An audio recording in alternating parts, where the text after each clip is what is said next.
पहाड़िया घाटी रास्तार एपरी मर्मन्तुद दुर्घटना घटी जहाकू देखिले छाती थरी उठिब। तेबे एक यात्रीवाही बसर चक्का फाटी जिबारु पहाड़ तलकू बसटी खसी 28 जनकर मृत्यु होईछि।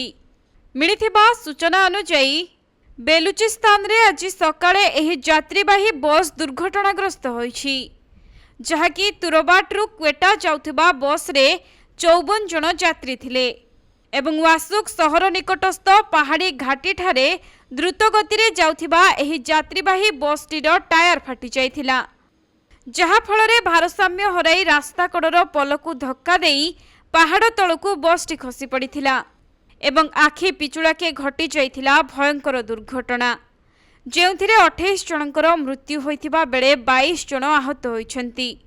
परे आहतंकु निकटस्थ बासीमा सरकारी हस्पिटाल रे भर्ती करा जाइछि। सेमानंक मध्यरु 8 जनक अवस्था अति गुरुतर थिबारु हेलिकॉप्टर जगे खुजदार हस्पिटाल को स्थानांतर करा जाइछि।